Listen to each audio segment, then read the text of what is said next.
just going to give everybody 2 more minutes and then get going so we don't lose time, given that it is 9 in the morning.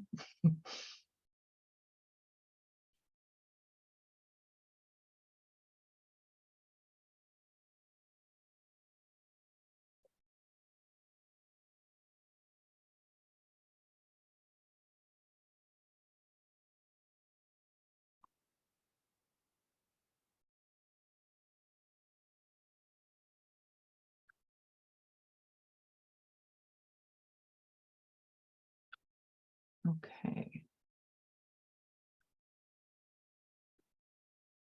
Since I know that everybody will continue to join the conversation as we go along, especially for a start of the day chat as this is, I'd like to go ahead and get us started because we have a very, very full program and a lot to talk about. And so we might as well dive right in to get into the meat of this. We want to welcome everybody this morning to our session here for World Water Week. We're unbelievably excited to have you all with us and to have our esteemed panelists here. We are talking this morning about how GLAAS data is informing the national sanitation strategies across Southern Africa. We've had the privilege of working through the USAID Resilient Waters program on this issue. So I'd like to introduce you to our speakers this morning. We have with us today Mr. Andre van der Walt, who's the Chief Director of the Sanitation Services and Support Division within the Department of Water and Sanitation in South Africa. He has a master's in science and development planning, and he's a registered professional planner. He is leading sanitation services in South Africa and responsible for, amongst others, development of sanitation policies and strategies, planning for sanitation services at a macro level, and supporting municipalities and the sector, creating an enabling environment for sanitation innovation. We're also joined by Mr. David Molefe. He's from the Botswana Ministry of Lands and Water Affairs in their Department of Water and Sanitation. Mr. Molefe is acting deputy director. He has championed the GLAAS survey in Botswana since 2016, and he has led the formation of Botswana's WASH team that is made of stakeholders from WASH line ministries, NGOs, and the private sector. He was instrumental in facilitating the development of Botswana's National Sanitation Roadmap in 2019. He'll be sharing his experiences with us today. We're also joined by Mr. Raoul Nanombe. He is from the National Directorate for Water and Sanitation in Mozambique. He is presenting on behalf of Mr. Melson Diogo, Chief of Urban Sanitation in the National Directorate, and will be bringing us the lessons that Mozambique has learned throughout this process as well. In addition, we're joined by Ms. Robin Tompkins. She is an executive associate for JG Africa Engineering and Environmental Consultants and holds a master's from the University of Natal. The combination of Robin's master's degree and varied business experiences have led to much of her work comprising business and high-level strategic analysis, specializing in WASH sector issues, international river basin management, and more recently, climate resilience and WASH, inclusive sanitation and water security. And finally, we're joined by Ms. Olanda Bata. She's the Chief of Party for the USAID Resilient Waters program and is an environmental and agricultural specialist with 18 years of technical and leadership experience engaging host country governments, NGOs, and donor agencies to improve water security and climate resilience. She has extensive experience with USAID-funded programming and has been pivotal in leading our work in transboundary water management and throughout Southern Africa. Welcome, everybody. We are thrilled to have you here with us. So good morning. And I'm going to turn it over now to Rachel Ryan to take us through our agenda and give us an overview of what we're going to be discussing today. Hi, everyone. We are so thrilled to be here. Thank you so much for joining, and thank you very much to World Water Week for having us. I'm going to give a very brief overview. First, we're going to start with an introduction to the USAID Resilient Waters program and Chemonics. We're then going to give a recap of the World Water Week 2019 session, as this was a follow-on to a presentation given in a previous year. We're then going to pose some questions to our experts and hear from their experiences on the ground. Then we're going to ask the ever important question of key takeaways. So what? What does it all mean? Then we're going to open up the floor for our participants. So please make sure you interact with the chat in the World Water Week portal. You'll also be prompted throughout the presentation to interact with the polls, which you can also find in the portal. We are thrilled to kick it off. We'll start with the introduction, and Barbara, I'll hand it back to you. Thank you, Rachel. I'll keep this brief, and I should have introduced myself at the same time as I was introducing our esteemed panelists. So I'm Barbara Rossmiller. I am the director of our Water, Energy, and Sustainable Practice here at Chemonics International. And what the practice does is really work across our portfolio of hundreds of programs, but focusing on the technical thought leadership within the technical areas of water, energy, and new resilient and sustainable cities. We lead industry outreach and support our programs, which is why we're really thrilled to be here today to support the USAID Resilient Waters program. Just a couple fast facts: we have over $300 million of water-related programming, and we work hand in hand with our other technical practices across Chemonics to leverage learning and the cross-sectoral expertise, which is even more important for water and sanitation, which is really pivotal to health and prosperity and livelihoods in all of the countries in which we work.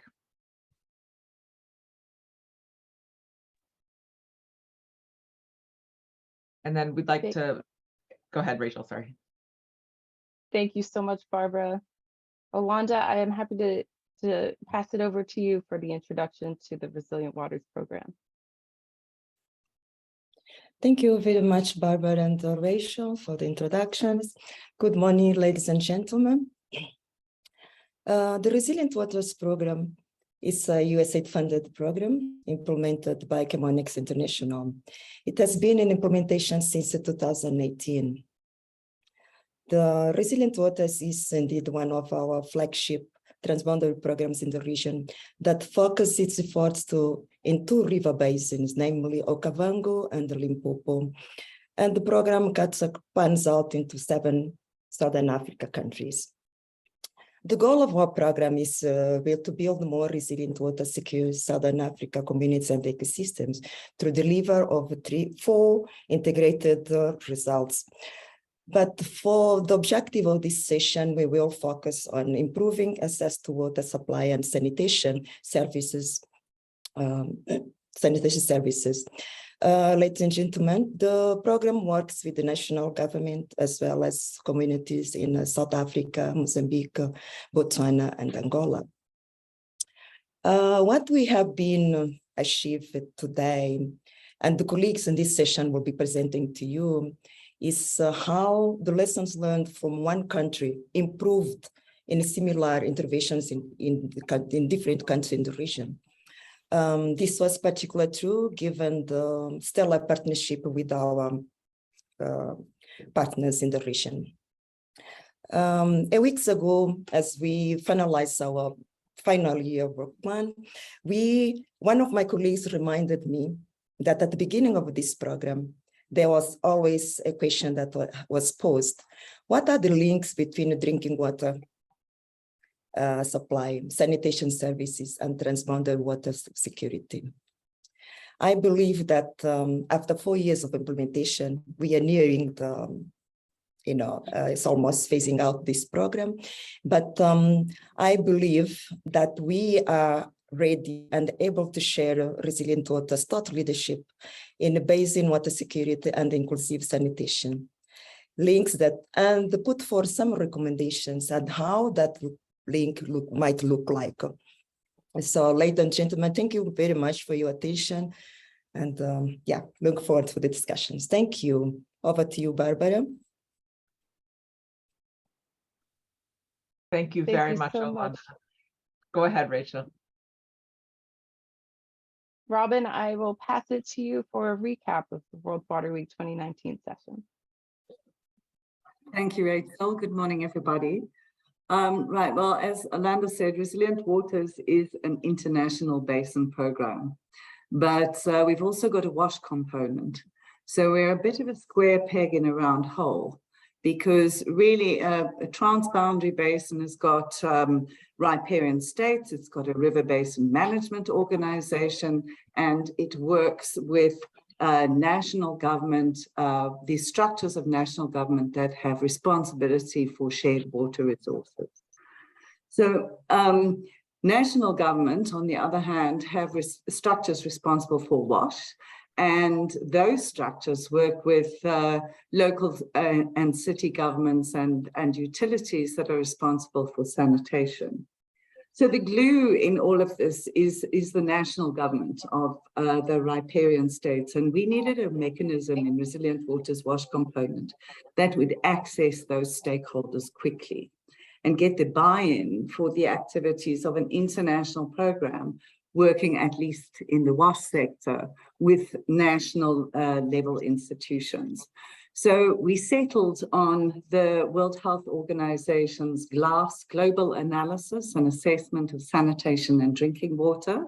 It's called GLAAS survey, which is, and GLAAS is a co-custodian of the monitoring for SDG 6, which of course works with the Resilient Waters program, means of implementation for 6A and 6B. So 6A includes water security considerations. And in all three countries, the GLAAS mechanism that we use, the survey and analysis of gaps, highlighted that sanitation is the priority area. So we aligned Resilient Waters activities with national priorities in sanitation. We supported their implementation by the national agencies responsible for WASH. So not a project coming in and working in the WASH sector in a country, but working with the governments to improve their responses to their priorities. So in Botswana, we worked with GLAAS and USAID-funded 2010 to 2016, and we had almost completed the National Sanitation Roadmap within a year of starting Resilient Waters. That's how effective GLAAS was as a mechanism. In South Africa, we started the process of developing a national fecal sludge management strategy by August 2019. In Mozambique, we had started discussions on what would be the most appropriate sanitation activity within our footprint, which is the Limpopo Basin. And we did manage to conduct some SFD training. Our activities were delayed by COVID, but they have been informed by the activities in Botswana and South Africa. So we've had a busy 4 years making links. This is the evolution of our 2019 conversation. So what has happened in 3 of our 7 countries? Back to you, Rachel. Thank you so much, Robin, for that great overview. So at this time, we're going to pose the question to each of our panelists to respond. So first we'll have Botswana. So David, I will pass it over to you.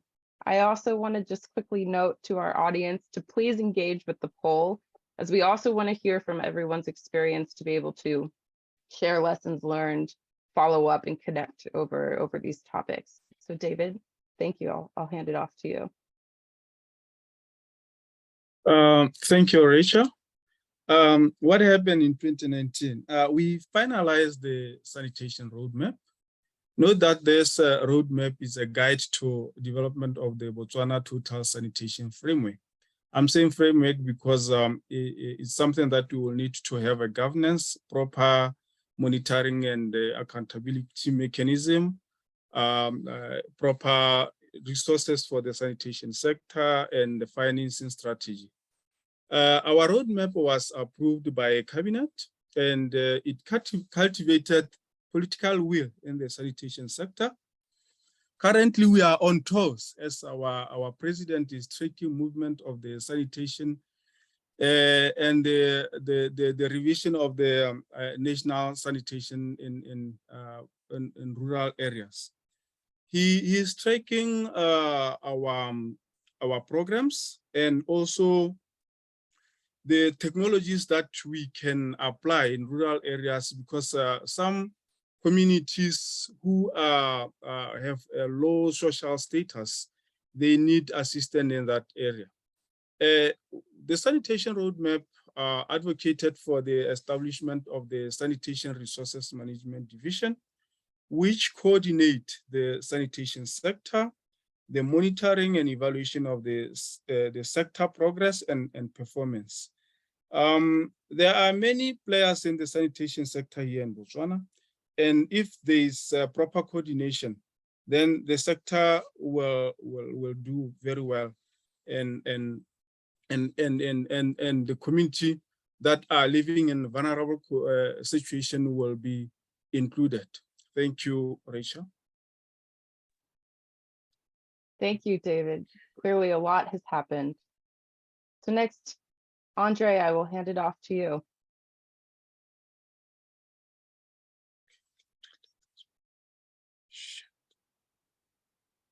Andre, you're muted.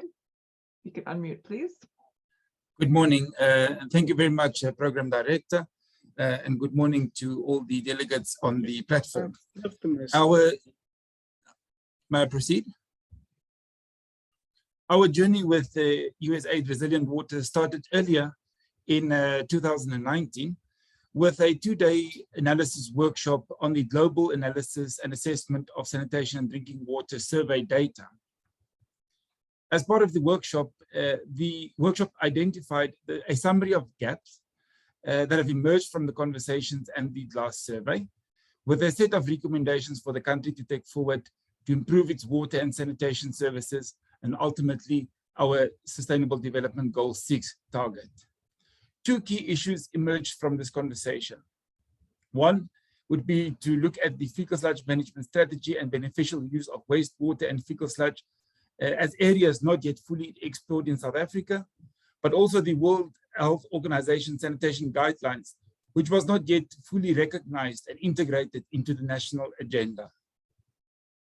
The workshop also then followed with a follow-up workshop later in 2019, with a three-day workshop, which was held under the theme Building Urban Resilience Through Sanitation Management.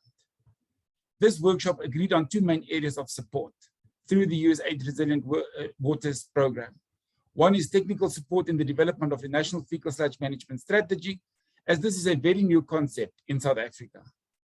The second area is the piloting of sanitation planning tools in the municipal context in our pilot project in the Polokwane Municipality. What happened since 2019? Well, since then, the department has concluded collaboration agreements with USAID Resilient Waters, as well as a second collaboration agreement between the Polokwane Local Municipality and USAID Resilient Waters program. For the implementation of the project, or the Fecal Sludge Management Strategy, we then opted to develop governance structures that will oversee the implementation of the project. Most notably, we established a project management team comprising of different stakeholders, such as the Department of Water and Sanitation, USAID Resilient Waters, and the Polokwane Municipality to oversee both of the projects. The second governance structure was the National Fecal Sludge Management Strategy Steering Committee, established to provide strategic direction, oversee and guide the process to develop the strategy. The last governance structure was the Limpopo Fecal Sludge Management Steering Committee, which was then obviously established to oversee and guide the pilot project in the Polokwane Municipality. Fecal sludge management is a very new concept in South Africa, and therefore there was a need to ensure that the steering committees are used as vehicles for raising awareness around this critical topic, but also use them as mechanisms to ensure that there's buy-in and ownership of the strategy. The Polokwane Municipality is our most northern province in the country, bordering Botswana and Mozambique, and also the capital of the province. It was important that the pilot project helps us to incorporate lessons learned and into the strategy, but also making sure that the strategy is evidence-based. Moving forward, it was important that all these lessons and the evidence will be incorporated into the sanitation programs moving forward. Obviously, there was also the development of sanitation planning tools, and that accompanied the pilot project. Notably, we developed the fecal sludge or sludge flow diagrams, the city service delivery assessment, technology options and costing analysis, the urban resilient planning toolkit, and the sanitation safety planning for the pilot project. We have come a long way since 2019 in developing the fecal sludge management strategy. We started with a conceptual framework, a status quo of all fecal sludge management in South Africa, a consolidated report for fecal sludge planning tools in Polokwane Local Municipality. In 2021, we've developed a preliminary draft fecal sludge management strategy.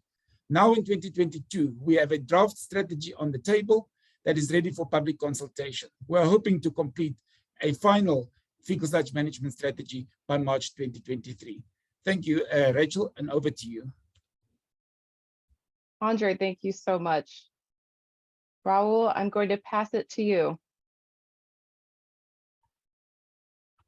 Good morning, everyone. I'm happy to meet you and share our experience with the Resilient Water Program. What happens after 2019? After 2019 workshop, the NASH suggested some group of priority action that the Resilient Water Program will finance. So the program notes that some of these actions are being taken by other organizations. So they suggest they asked for new action that could be held by the program. So in February 2020, in a meeting with central institution that work with the drought resource management and municipality of Cheshire, also with the consultant who is going to manage fecal sludge treatment plant that actually is not working. They made a field visit to assess, make a light assessment about how Cheshire municipality sanitation is. As a result of that field work, they found that 95% of the people use on-site sanitation. Some of the facilities are not safely managed, and only 5% use off-site sanitation, and all the water produced is goes to the river. So after this meeting, an agreement was signed in 2021 with the NASH Resilient Water Program and Cheshire Municipality on June 3rd to 10th, 2021. And one of the collaboration mechanism drivers in this meeting is that the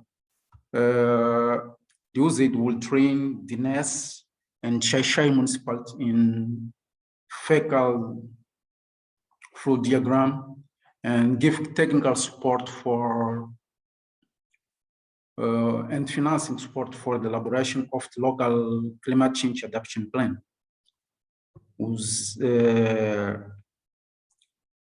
Also, the program and the Cheshire Municipality will develop a fecal flow diagram, and together the three partners will assess the required investments, identify potential investors and donors to improve the sanitation service chain.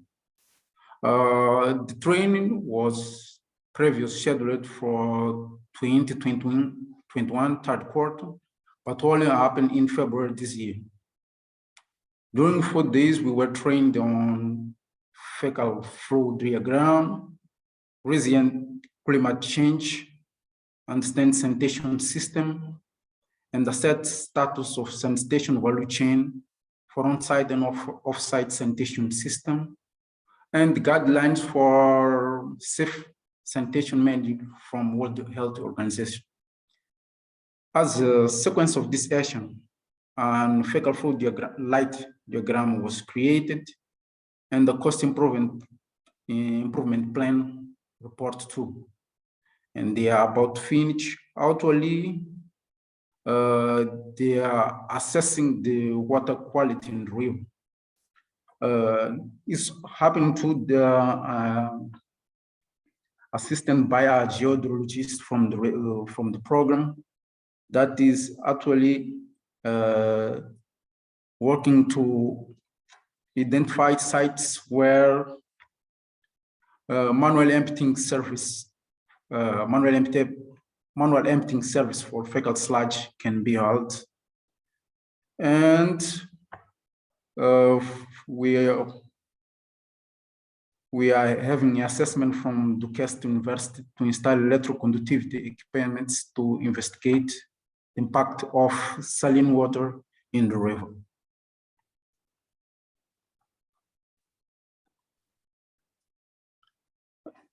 Okay, I send back to you. Wonderful. Thank you, Raul. Thanks everyone for the overviews. I just want to take a moment to recognize and thank all the audience members who have responded to the polls. There's already some really interesting conversations going on, especially noting different databases used so far. So we'll be excited to talk through that when we reach our participant Q&A. Next, I'm going to ask the expert panelists to weigh in on the question, why the focus on sanitation interventions? First, I'll start with Andre. Andre, I will pass to you. Thank you very much, Rachel. South Africa has come a very long way in terms of addressing sanitation. South Africa has moved in terms of access to sanitation from 49% in 1996 to almost 84.1% in 2021. We unfortunately have approximately 15.9% of our population, or just short of 2.8 million people, that still don't have access to improved sanitation services. Needless to say, we also have about 179,000 households that do practice open defecation because they are unable to access sanitation. We also had a challenge in terms of operations and maintenance, that our on-site sanitation technologies have not received the necessary attention in terms of maintaining them moving forward after they've been constructed. South Africa has come a very long way in terms of addressing the policy gaps by developing the 2016 National Sanitation Policy. The policy encourages new thinking across, amongst other things. These include the management of sanitation, it includes new innovation, it includes more appropriate ways of treating human excreta, but also the use of sanitation as a resource for enabling the circular economy.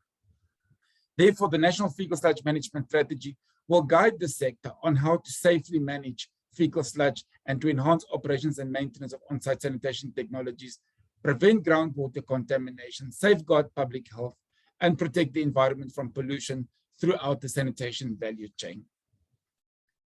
Delegates, South Africa has approximately 59.9% of our households use waterborne sanitation as a form of sanitation. This, unfortunately, is a very unsustainable practice. We have 40.1% of our household that relies in turn on on-site sanitation. There is the projection, because of our country's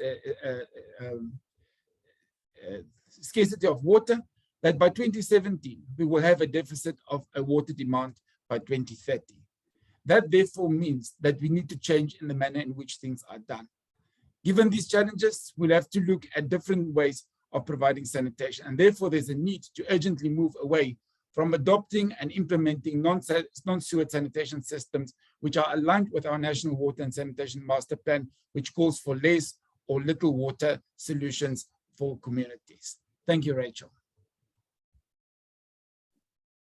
Thank you so much, Andre. Next, Raul, I will send it to you to weigh in.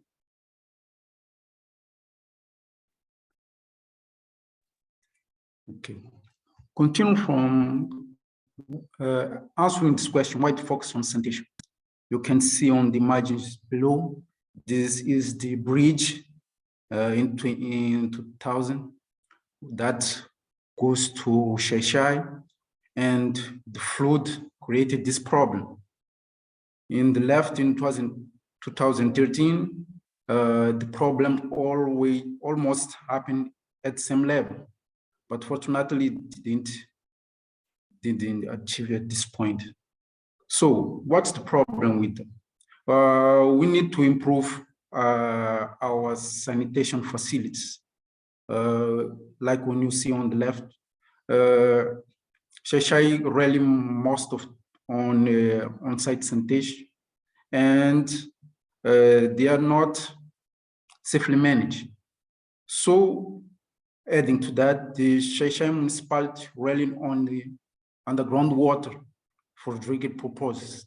So in situation with floods, all this area that contributes to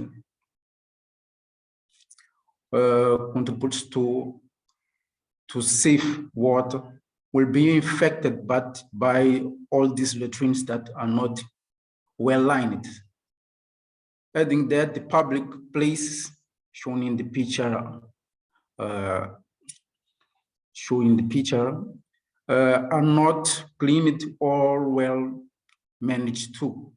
So we need to improve all these things so that with the place prone to floods and that we notice that these extreme events were going to happen again and in the short time. We need to improve our sanitation by increasing coverage and eliminate open defecation. We need also to train and make awareness for the correct use of sanitation infrastructure. We need also to upgrade urban sanitation facilities and the power private sector for fecal sludge management. Footnote updates are being made in the water law and sanitation law. National policy and strategy regulation are also being updated. And we are trying to introduce the sanitation tax for all the municipalities in Mozambique. We only have 4 municipalities that introduces at this point. Another great problem is that in Mozambique, great part of the budget is used for service of water supply. The covering actually is 62% of the people in Mozambique have safe water supply and only 39% have sanitation. So why we are looking to sanitation as a priority and we are fighting to improve sanitation to at least at the same level of water supply in Mozambique. Thank you. Thank you, Raul. I'm going to pass it along to David, and with a kind reminder to the audience, please feel free to engage with poll number 2 now.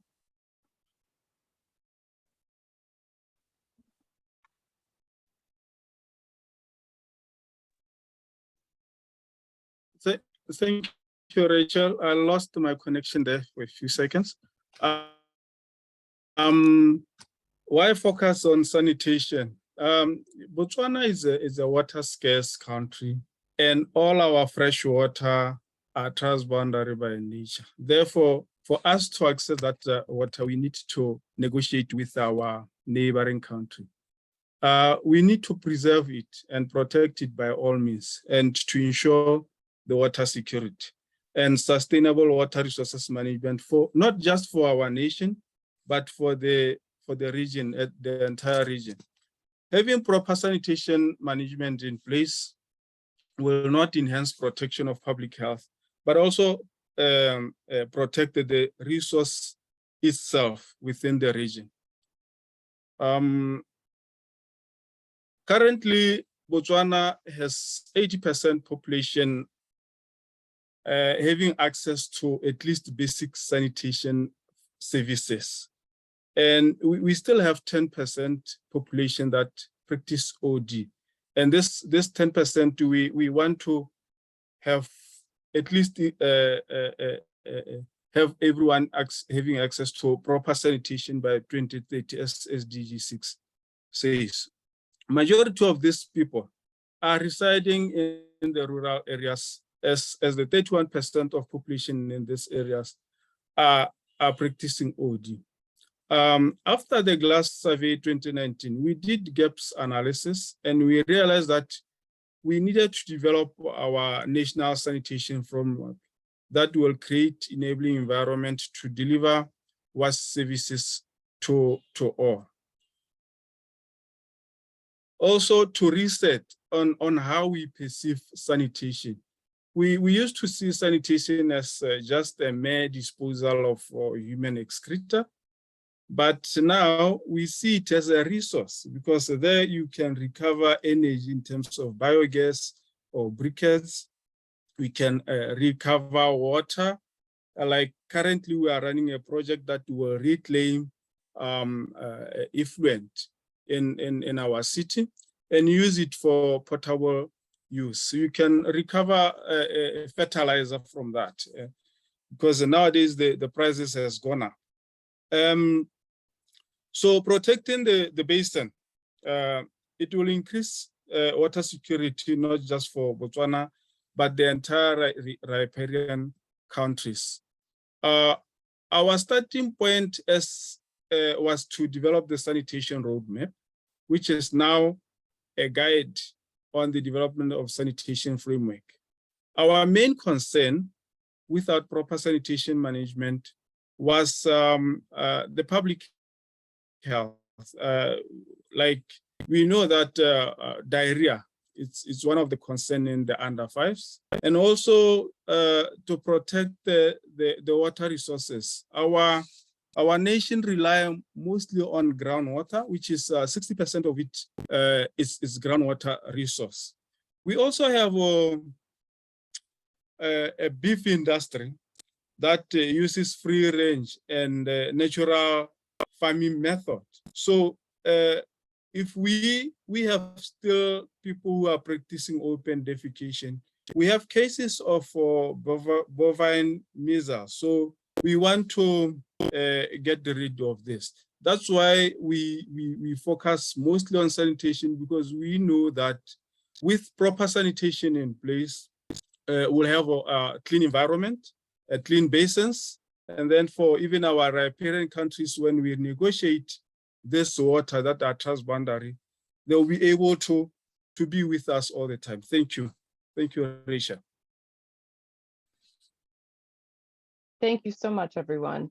It's clear that everyone has highlighted the important role that sanitation plays in water security. So everyone, please go ahead and answer poll 2. I see some responses already that some countries have sanitation strategies or plans in the works. Some do, some may not, but are working towards it. So we appreciate everyone's input.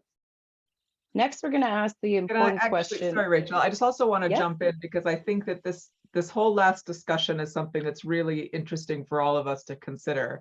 I think too often, as David was talking about, and everybody, and Raul and Andre alluded to as well, sanitation gets put into a box that's just dealing with the kind of the health challenges of excreta and everything else, right?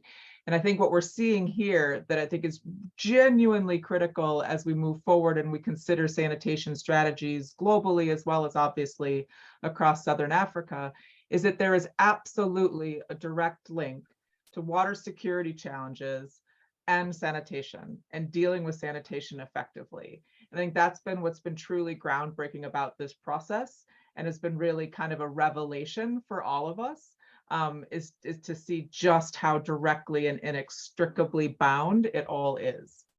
So I just want to kind of add that out. I think this has been a real takeaway from this conversation. Thanks, Barbara. Absolutely. So now I'm going to turn it to our panelists to weigh in on what worked well and what could be improved upon. The ever important question for all programs and all implementation. Raul, I pass it to you. Thank you, Rachel. Okay, what worked well, what could be improved? What worked well? I think the training was very important, because it touches very parts of the sanitation system that we were not taking attention to it, and the influence of the climate change that would happen in Shashai municipality, and as a national directorate work. I think at the national level, these trainings will be very important. So After the training and all the work done to create the financing plan and fecal flow diagram, well, we think that all these actions were very important to improve sanitation in Shai and for the next activities that we want to make to improve sanitation. So we think that we could improve a little bit of communication. Sanitation can be involved, as shown in the picture before, the old water management infrastructure, right? If we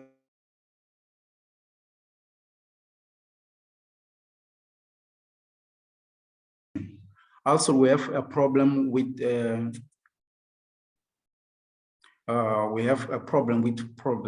environment, which is the result of not manage well the sanitation.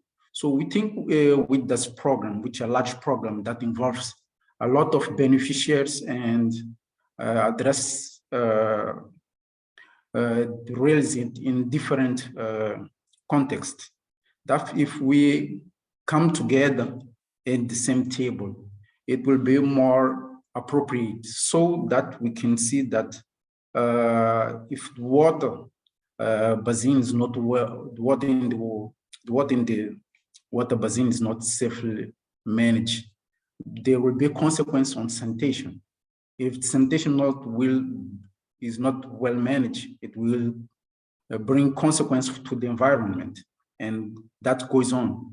So I think if we got all these parts of the resilient program at the same table, we're gonna see how one affects the other, and we're going to find strongholds to improve each part of this program together. So I think we could see how we can join all this part together and see how part of one of the programs influence in the another area. Thank you. Thank you, Raul. David, on to you. Yeah. Well, here the roadmap was developed in the middle of the National Development Plan, and obviously it missed the opportunity of having its own specific budget throughout the last 3 years of the NDP level. Our National Development Plan is conducted through a high participatory approach, which brings together all key role players in relation to the thematic key results areas. And those areas, just to name few, actually there are 4. It's sustainable environment, economic and employment, governance, peace and security, and social upliftment. But just to focus on the 2, the sustainable aims for sustainable and optimal use of natural resources. And then the economy and employment focuses on transforming economy to high income with export-led growth. So the sanitation actually have been being budgeted under the 2 thematic working groups, the economy and employment one for the infrastructure, sanitation infrastructure, and the sustainable environment one for the sanitation management. You see that now it was bringing, or it was pulling sanitation sector to 2 directions. But now with this roadmap, actually now, because it has painted a bright perspective on how we have to manage the sanitation, it has made it so that the sanitation sector can be budgeted under one thematic working group. Now, that will be a good thing for sanitation. So what happened thereafter also is that the sanitation sector advocated for, because we had sanitation borrowing the legal instrument from different areas. Now we are developing a Sanitation Resource Management Act. We are also developing the Sanitation Management Strategy. And these are all the doing of the Sanitation Roadmap, because now it can guide all these thematic working groups that plans for the nation. Thank you, Rachel. Thank you so much. Andre, I will pass it along to you. Thank you very much, Rachel. Indeed, South Africa has come a very long way since 2019 in developing the fecal sludge management strategy. And it's not by surprise that we have broad support for fecal sludge management and the fecal sludge management strategy itself. If we reflect back, there's a lot of successes and a lot of things have gone well. And I think the evidence is in the strategy that has been accepted by many stakeholders. Stakeholders in the development of the strategy was key. We have grouped and arranged ourselves to be able to lead and manage the project moving forward. And therefore, we have our stakeholder consultations, and perhaps before I reflect on some of the content matters, just to reflect on what went well by the use of stakeholder consultations. It was very important that we bring all our stakeholders on board, because it's a relatively new concept in South Africa, to bring all the stakeholders on board from the beginning of the project. That was key, I think, in the success. Secondly, is to be able to introduce this new concept to the stakeholders. As much as there's pockets of fecal sludge management taking place throughout our country, we had to agree on the roles and responsibilities in relation to fecal sludge management and the areas where we can collaborate and work together with our stakeholders. More importantly, our stakeholder consultations was a vehicle, or is a vehicle, to obtain inputs from our different stakeholders. Without those stakeholder consultations, I don't think we would have been as far as we are today in terms of our strategy. Colleagues, it's important to reflect also on what the strategy has brought about and what went well there. We are very happy and encouraged that the strategy has really created a safe environment for unlocking issues that are challenging fecal sludge management. People were able to openly discuss what are the stumbling blocks, what are the hindrances in ensuring successful management of fecal sludge. I'll give you a few examples. The private sector, for example, has disclosed as to why they are illegally dumping fecal sludge. This has been a major challenge for our wastewater treatment works, but also in terms of where and how we're able to dispose fecal sludge. The primary reason underpinning all of that is because there's a lack of disposal sites for fecal sludge management. Our water services authorities or municipalities also do not allow the disposal of fecal sludge in the wastewater treatment works, because the composition of fecal sludge and wastewater sludge are very different, and therefore it will invariably impact on the functionality of the wastewater treatment works. Also challenging for us is that the hazardous disposal sites for fecal sludge, for example, is very few and far. And therefore this strategy has created that environment for different stakeholders to raise and to identify some of the challenges for us to address moving forward. It's no secret that all our stakeholders have indicated that the strategy was way overdue, and they're very excited with the end product that is about to be released. Issues that were raised in these consultations helped us as eye-openers, and we are going to include these as actions in the strategy to make sure that all the aspects of fecal sludge management is addressed appropriately. Colleagues, developing the fecal sludge management strategy helped us also to strengthen our collaborations with different stakeholders. We have done our stakeholder analysis, which I think was key, to ensure, very importantly, that no one is left behind in this journey of developing the fecal sludge management strategy, and no one is left behind in terms of being served with sanitation. Taking the very same approach through our stakeholder consultations, the approach strengthened our relationships and collaborations with other government departments and institutions working on issues of fecal sludge. This has led to initiatives to be taken forward in terms of best practices. Such an example that I can give you is the Department of Forestry, Fisheries and Environment.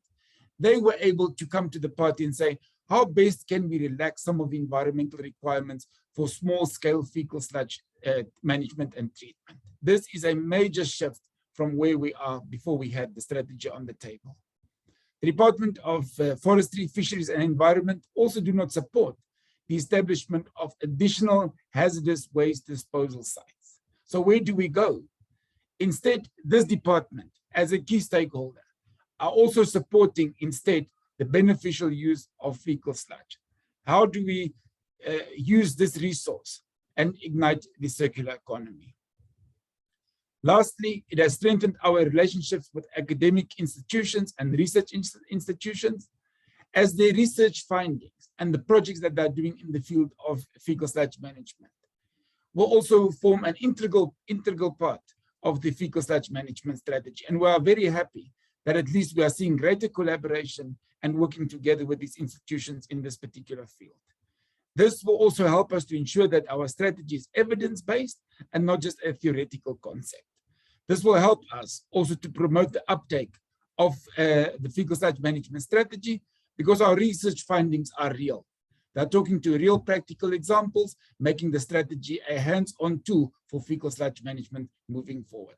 Thank you very much, Rachel. Thank you Rachel, so much, do you Tom. mind if I jump in? Absolutely, go ahead, Robin. Sure. I just wanted to highlight, Barbara was speaking about the links between how important sanitation is to international basins. And when Raul was speaking, he went on to kind of encapsulate exactly what we've done in this program, and that is learn from our activities in other countries to apply those lessons in all the countries we're working in.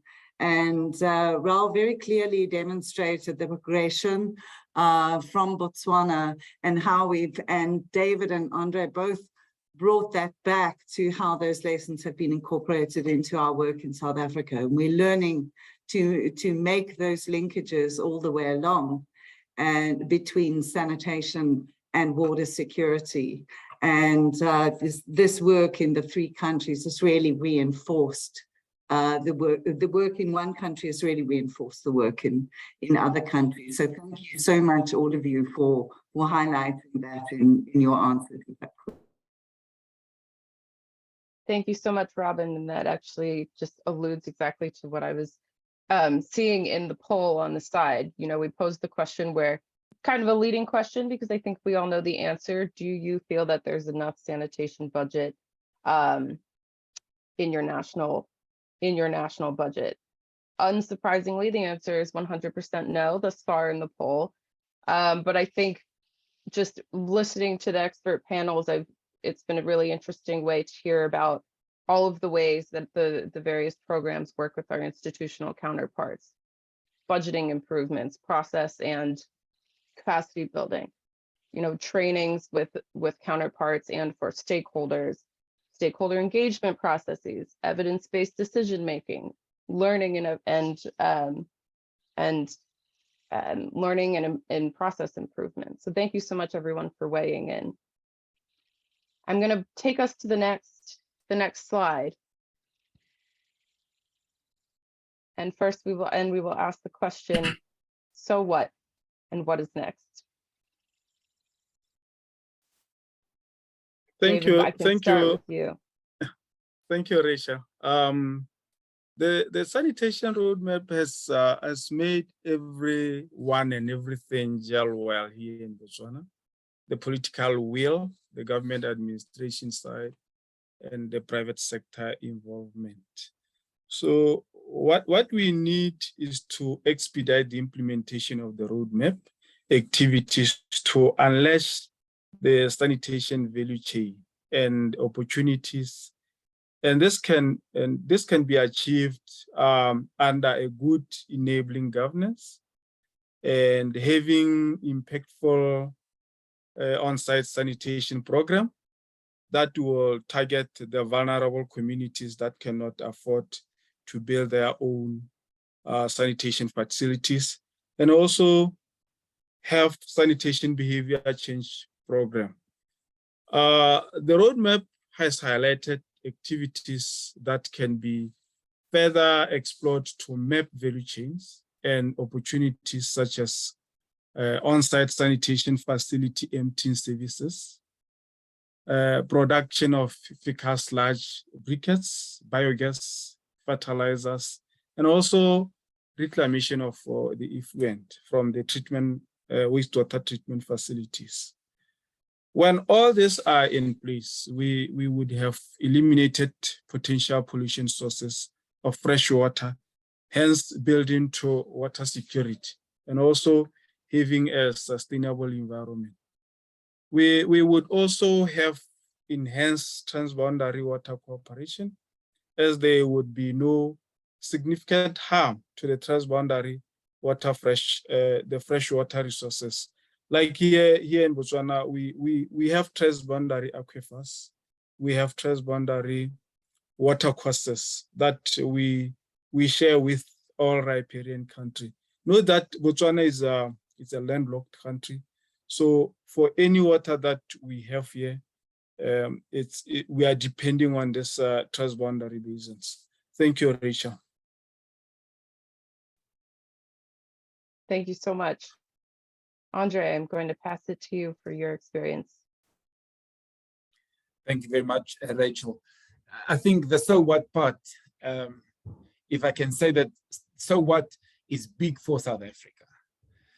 We now have a fecal sludge management strategy on the table, something that has never been there, and it's a game changer on how we're going to move forward and how best we're going to manage sanitation in our country. The strategy, as we've said, is groundbreaking. Even though it's a new concept, we have pockets of excellence on how it's being managed across the country.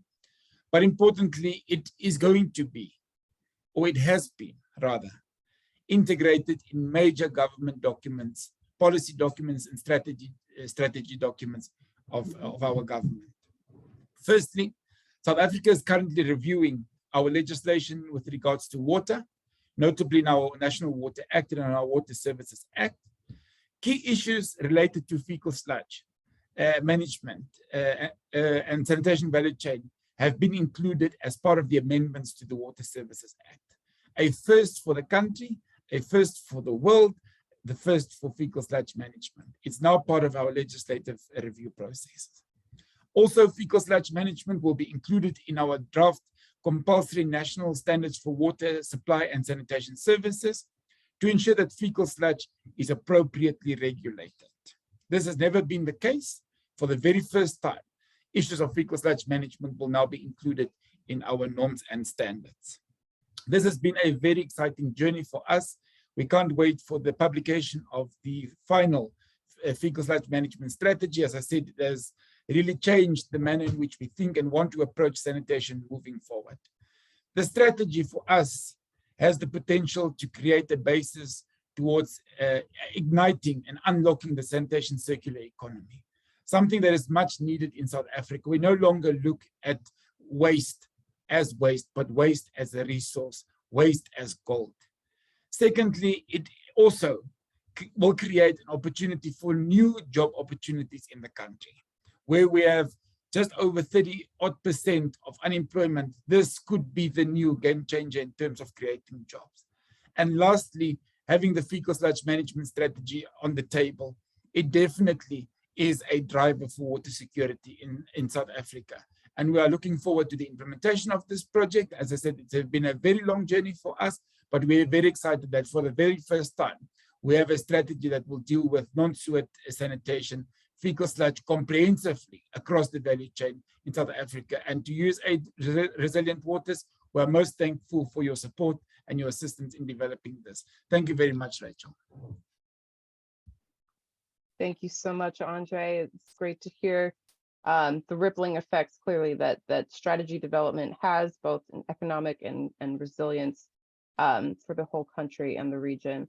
Raul, I will pass it to you next to weigh in. Thank you, Rachel.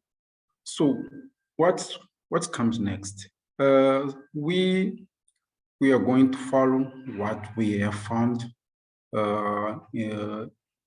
and follow up the cost improvement plan and the fecal flow diagram that we produced in the municipality of Sheshai.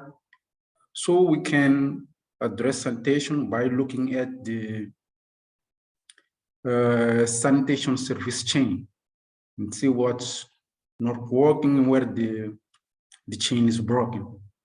So we're gonna go through the cost improvement plan, which is actually our roadmap to improve sanitation in Sheshai.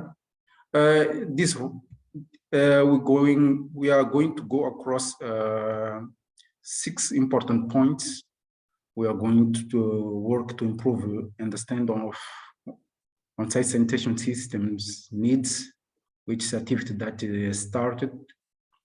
We're going to plan the service delivery, which at this moment is started to, and fecal sludge management, which we are going to find a solution before the sludge treatment plan is prepared to receive the sludge, which at this moment it has some problems, and working to overcome that. And we're going to sludge management service. We want to see the private sector engaged in this service by financing and by equipment to remove sludge on house. Also, capacity building awareness are important. And finally, we want to achieve the sanitation sustainability across these actions.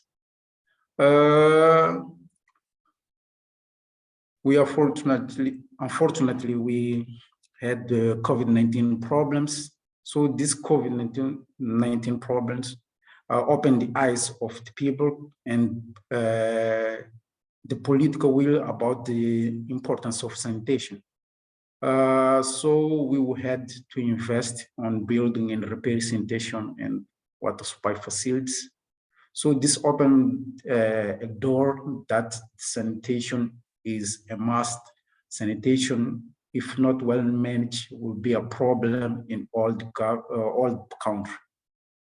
However, we still need more staff, assessment, and training to make things work accordingly. So we hope we use the experience from this program and experience from other programs that are running in Mozambique to improve sanitation in different ways. But after all, one said our challenge in sanitation not different from the challenge from South Africa and Botswana that was shared here. But we are working with our partners to use all experience that we can introduce in our country, and we expect to follow up all this experience and introduce it in our country for the next years. And one of the biggest problem is by wastewater and fecal sludge treatment infrastructure that are very, very, very few. So we are going to start building next years by the programs that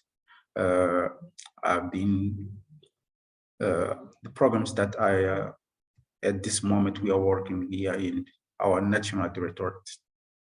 So come back to you, Rachel. Thank you so much. I'm going to pass it to Robin. Thank you, Rachel. So what, from a Resilient Waters point of view, is all about the linkages between cities, national governments, and the basin. So what does this all mean for safe and sustainable sanitation? And really, most importantly, what are these activities telling us about basin water security and resilience? Well, we know that urban areas of the basin are areas of high human impacts on ecosystems. So you can use these large population areas as starting points for improving basin resilience in large populations of communities of the basin. It's consistent and increasing poor sanitation upstream is a potential driver of poor water quality downstream, as Raul highlighted. It's a potential driver of poor resilience in basin communities. Red areas in the basin are good starting points to understand where to prioritize interventions that are going to lead to improved overall basin resilience. But the links are tenuous in terms of action in the ground. I mean, we're the USAID Resilient Waters program trying to make those links, and we struggled in the urban resilience component. We took lessons into Mozambique to align sanitation with groundwater management and the climate adaptation plan, but we're battling to get all the stakeholders on board. And it's a huge lesson because city governments are not even talking to river basin organizations at the moment. So in financing for river basins usually stops at water resources.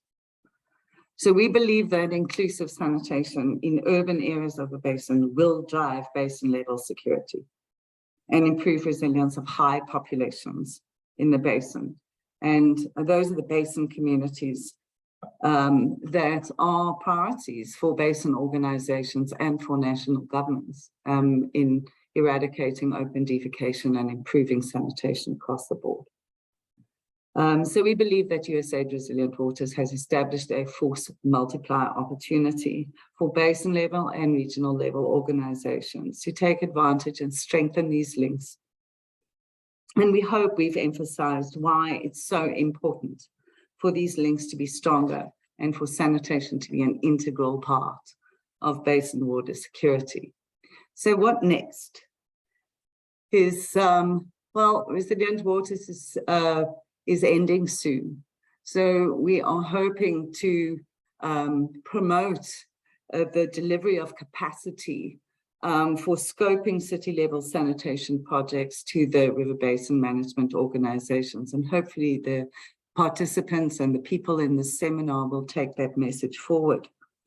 That needs financing to implement in cities in the basin. And finally, the systems to monitor implementation and the linkages of those systems that are monitoring implementation of sanitation at a city level into the impact it's having on resilience at a basin level. And we believe that if we can do that, we can consistently improve safe and sustainable sanitation and thereby consistent improvements in the resilience of basin securities, of basin communities and water security in the basin as a whole. Back to you, Rachel. Thank you so much, Robin. So in the interest of time, I do want to make sure we have time for a audience Q&A. So I do want to just say the answers to the poll question 4 have been fascinating, and I'll pass it over to Barbara to launch and moderate our Q&A, you know, taking into account some of the responses we've seen. So off to you, Barbara. Thank you so much, Rachel. And thank you, everybody. This has been fascinating. I definitely encourage, please, as participants, put any questions that you have in the chat within the World Water Week portal, and we will answer any questions that come up. But I think as a starting point, so the answers to poll question 4, I think, give us a really interesting launch pad, and I'd like to kind of throw this back to our panelists. So the considerations here were, some of the responses were that, the sanitation road mapping or strategy process is obviously really important for kind of identifying the needs and kind of figuring out where investment and resources and capital expenditures might be needed. But one of the comments was that, but that it often ends up that it doesn't lead to anything because there's still insufficient funding. And I'd really like to hear from David and Raul and Andre about how you've managed to, because you've actually translated your roadmaps into some tangible implementation on the ground. And how have you been able to use the process of the strategy development to get funding and to get some fund? It's never enough funding, but to get financing for specific actions. And Raul, I'd like to start with you because you talked about how what's next is actually, for example, some services and some of the within Jai. So how have you been able to do that? Thank you, Barbara. I think, and we have proven evidence that finance is not all. We need to find out what exactly the people want. As an example is the type of sanitation infrastructure that we use. We need to diversify this type of infrastructure to from a more inclusive manner that we will be used for the poor and the people that can pay for a more sophisticated service. So, first of all, I think we must do, as this program Resilient Waters, a good assessment about what is needed and what is what people want, and come together with other actors so that we can have a common understanding of what is needed in the city of Xai-Xai or the cities in Mozambique. So after this, I think we were hearing all the ideas from different sectors. For example, in Mozambique, actually, when we talking about sanitation, we created a multi-sectoral group of sanitation that includes all the ministers, directors that are involved in the wastewater, water treatment, water quality, as Minister of Environment, Minister of Gender, and Minister of Education, particularly. So when we are dealing with new programs to build infrastructures, we ask them to come together at the same table and discuss what their point of view about this. So we need to include this. We need to think about the social part of the sanitation, and we need to see how we can address the inequalities that exist actually, and how we could bring private sector for sanitation. We think that private sector is not having too much space for providing service and to finance the municipalities and the inhabitants for a self-managed sanitation. Thank you. Thank you so much, Raul. And actually, David, I'd like to ask you to weigh in. And in addition to a consideration of a question in the chat of what do you think could be entry points for sanitation investment outside of conventional financing? such as national governments or the private sector, as Raul said? Have you seen opportunities for that within Botswana? Okay, here in Botswana, like I said, sanitation initially, there were more like so many players in the sanitation sector, and even the financing from the government sector was segmented in all those players. So the roadmap, actually what it did, it guided, actually now it's a guiding tool, because it has 11 key focused activities that has to be done. And when you have completed this 11 key focused activities, would they have an enabling environment for the wash service delivery? Remember, our roadmap also touches on issues of drinking water. It's not just sanitation, and it also touches on issues of hygiene. The good thing about this roadmap was presented by our minister at the cabinet for appreciation and approval. And that was the key starting point for the thematic working group to take this roadmap as a guide when they are doing the national development plans. And that's where we allocate funding for all sectors of the economy. And like I said, sanitation has been catered in 2 different thematic working groups, and it wasn't placing sanitation in a proper way of getting enough budget.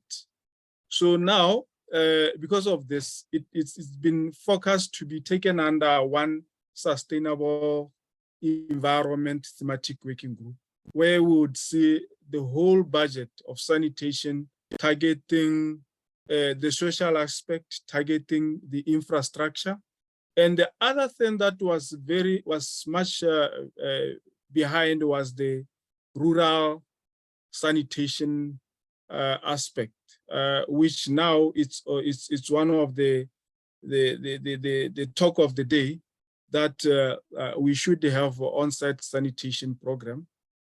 And there's a strong linkage between the sanitation management and water security. If you don't have proper sanitation, there's a high chance of polluting the environment, polluting this fresh water sources. And now this roadmap also, it has highlighted areas that now private sector sees opportunity to come on board. I think going forward, you would see a product from the sanitation sector tapping in like energy sector. Like I have said, we are tapping into the effluent for potable reuse. So in just the gist of now the funding of the sanitation sector, it will be much focused with a guiding document. Without a guiding document, I think that was an issue of how to budget for the sanitation.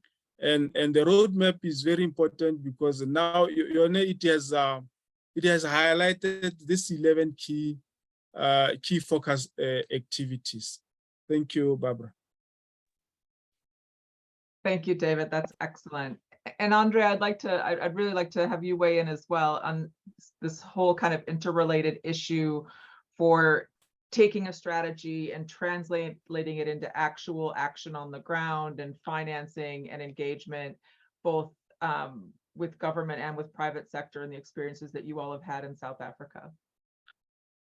And Andre, just a quick note to everyone before you begin. We do have just 1 minute in the scheduled time left, but I do want to note that the portal will remain open for 10 additional minutes. So I encourage audience members to remain on the line before heading to your next session. I just also want to take a moment to say, please, we will all be in person, so please reach out if you'd like to continue the discussion.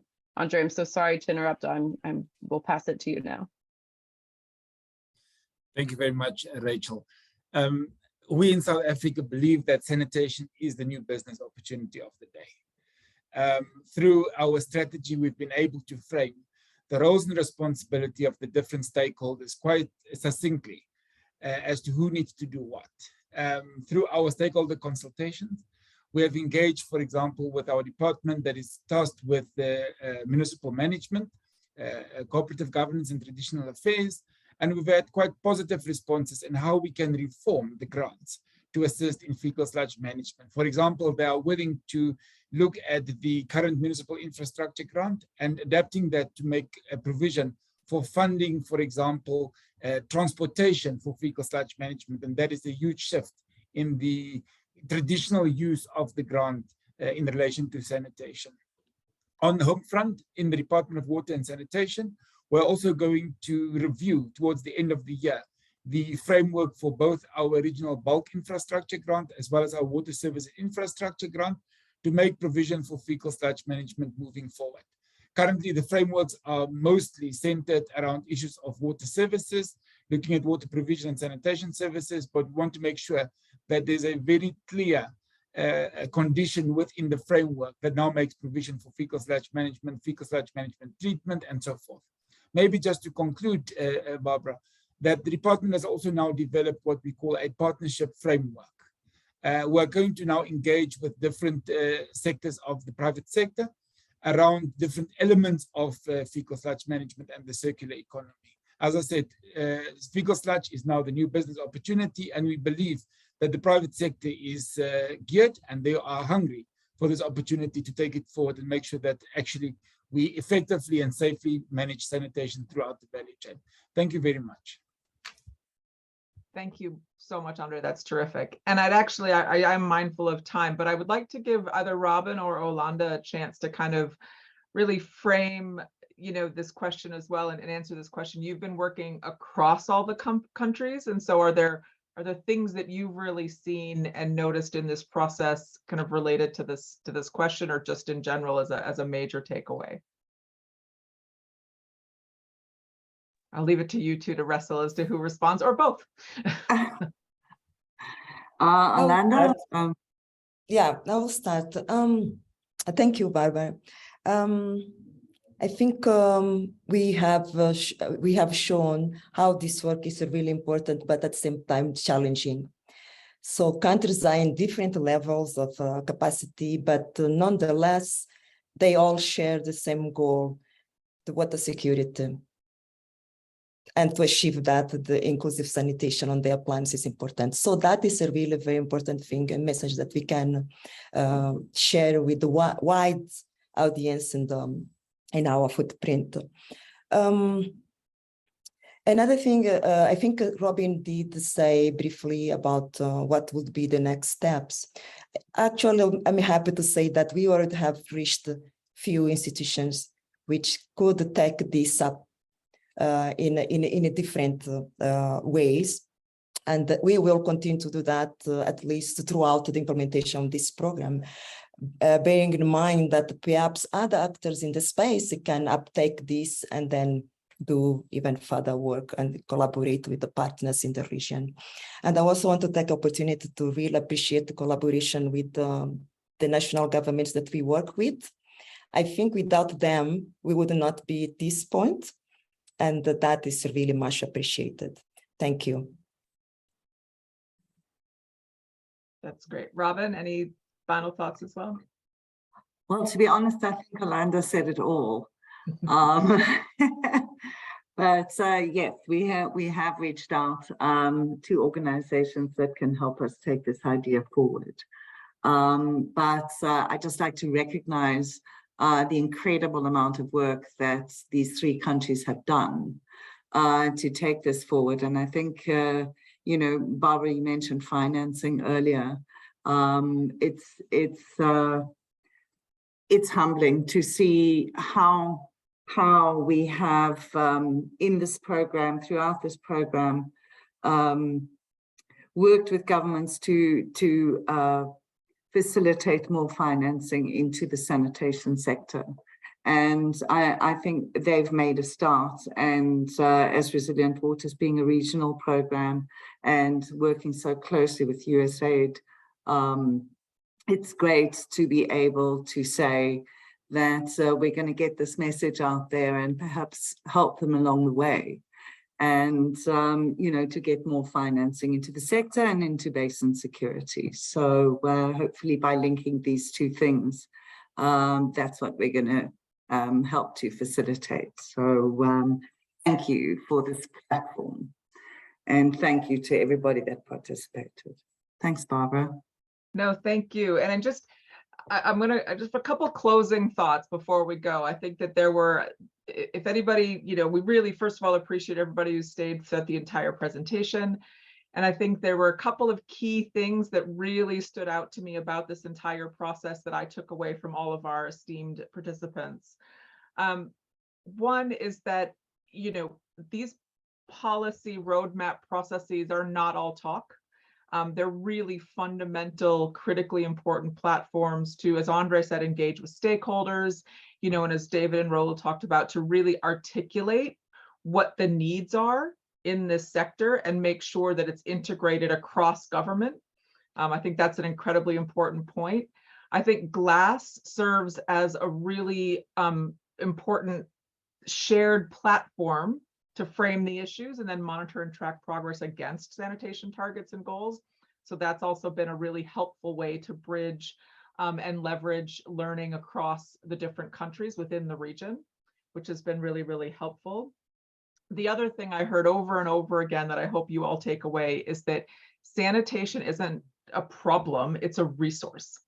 Right, it's a problem too, but it's a problem that can be tackled in the framework and the thinking of it as a resource, both in terms of addressing water scarcity through creating treated effluent that can be reused as a new water supply, protecting water security by reducing pollution, and obviously things like biogas and fertilizer and different ways to capture resources from the process of treating sanitation. And I think that we've heard as well over and over again that sanitation is key to water security, and that it's really also an opportunity to create entry points for private sector engagement, business, employment. It really can be a game changer.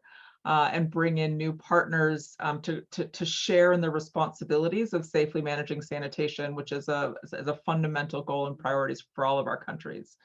So I think those were all. Oh, and the final one was that it's also an incredibly effective, my takeaway notes, an incredibly effective platform to engage with stakeholders that may not have felt that they were part of the process or part of the solution on these issues as well. And it helps governments really identify some of the key roadblocks they might not have considered. I think Andre especially had a really good slide about where and how stakeholder engagement helped redefine how they can tackle fecal sludge management, for example. So I hope everybody, I'm sure everybody else has their own list of takeaways. Feel free to drop them in the chat. We'd love to hear from you all. And also as a reminder, again, as Rachel said, all of us will be at World Water Week in Stockholm in person as well. So if you'd like to set up a coffee or chat more about these issues, our folks would be more than happy to engage. Thank you so much for joining us today, this morning, early morning, afternoon, wherever you are in the world. We very much appreciate your time and attention, and thank you so much. Hope you have a great rest of the day. Thank you, guys. Thank you. everyone. Thank you all. Thank you. Thank you. Thank But you, excuse bye. me, let me ask something. Don't know if this record will be available for all after this meeting. It will. So I think, Rachel, you want to give some logistics on that in terms of the recording? So sorry if the session will auto end as soon as the clock strikes 1 more minute. So I can also answer this offline if it does end. But the World Water Week as an organization, will provide an edited version of this session in about 60 days. So it will be posted to online and then will be available for us to distribute. Okay. Many thanks. Have a Thank nice you, day. everybody. All It right. was a Thank great you, pleasure to meet you. See you soon. Bye-bye. Come on, everyone. Bye. Bye. Bye. Bye.